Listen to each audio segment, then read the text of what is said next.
കൊട്ടാരക്കര താലൂക്ക് ഓഫീസിലെ അഴിമതിയുമായി ബന്ധപ്പെട്ട് 4 ഡെപ്യൂട്ടി തഹസീൽദാർസിന് സ്ഥലംമാറ്റം. ലാൻഡ് റവന്യൂ കമ്മീഷണറാണ് ഉത്തരവ് നൽകിയത്.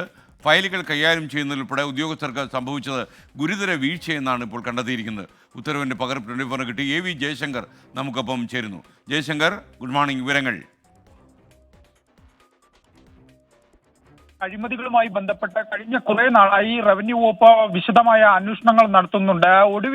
ഏറ്റവും ഒടുവിലാണ് 4 ഡെപ്യൂട്ടി തഹസിൽദാർമാരെ സ്ഥലം മാറ്റാനുള്ള ഒരു തീരുമാനത്തിലേക്ക് വകുപ്പ് എത്തിയത്. ഇതുമായി ബന്ധപ്പെട്ട ഉത്തരവ് ലാൻഡ് റവന്യൂ കമ്മീഷണർ കഴിഞ്ഞ ദിവസമാണ് ഇറക്കിയത്.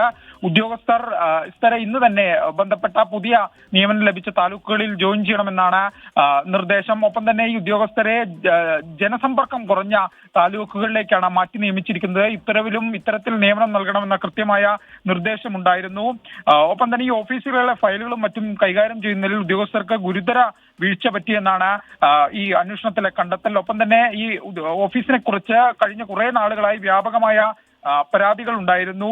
ഈ സംസ്ഥാന തലത്തിലെ ഇൻസ്പെക്ഷൻ സ്ക്വാഡ് നൽകിയ ശുപാർശയുടെ അടിസ്ഥാനത്തിലാണ് ഇത്തരത്തിലൊരു നടപടി. 5 പേരെ സ്ഥലം മാറ്റാനായിരുന്നു ശുപാർശ. പക്ഷേ ഇതിൽ ഒരാൾ നേരത്തെ തന്നെ തിരുവനന്തപുരത്തേക്ക് സ്ഥലം മാറിപ്പോയ സാഹചര്യത്തിലാണ് 4 പേരെ ജില്ലയിലെ മറ്റ് ജനസമ്പർക്കം കുറഞ്ഞ താലൂക്കുകളിലേക്ക് മാറ്റി നിയമിച്ചത്. നേരത്തെ ഈ കൊട്ടാരക്കര താലൂക്ക് ഓഫീസുമായി ബന്ധപ്പെട്ട് വലിയ ആരോപണങ്ങൾ ഉയർന്നിരുന്നു. അന്ന് അവിടുത്തെ തഹസിൽദാർ ഉൾപ്പെടെ 3 ഉദ്യോഗസ്ഥർക്കെതിരെ വകുപ്പ് തല നടപടി റവന്യൂ മന്ത്രി നേരിട്ട് ഇടപെട്ട് നടത്തിയിരുന്നു. അത്തരത്തിൽ വലിയ ആക്ഷേപം ഉയരുന്ന ഒരു ഓഫീസാണ്. അവിടെയാണ് റവന്യൂ വകുപ്പ് ഒരു ശുദ്ധികലശം നടത്തിയിരിക്കുന്നത്. ലാൻഡ് റവന്യൂ കമ്മീഷണറാണ് ഈ 4 ഉദ്യോഗസ്ഥരെ മാറ്റിക്കൊണ്ടുള്ള ഒരു ഉത്തരവ് കഴിഞ്ഞ ദിവസം ഇറങ്ങിയത്. എന്തായാലും ഈ ഉദ്യോഗസ്ഥർ ഇന്ന് തന്നെ ട്രാൻസ്ഫർ ലഭിച്ച മറ്റ് താലൂക്കുകളിൽ ചുമതലയേൽക്കും. ഇവരെ ജനസമ്പർക്കം കുറഞ്ഞ താലൂക്കുകളിൽ ഇടണമെന്ന പ്രത്യേക പരാമർശമുണ്ട്. അതുകൊണ്ട് തന്നെ ഈ ഉദ്യോഗസ്ഥർ വരും ദിവസങ്ങളിലും നിരീക്ഷണത്തിലായിരിക്കും. കൊട്ടാരക്കര താലൂക്ക് ഓഫീസ് കേന്ദ്രീകരിച്ചുള്ള റവന്യൂ വകുപ്പിന്റെ പ്രത്യേക അന്വേഷണം തുടരുകയാണ്.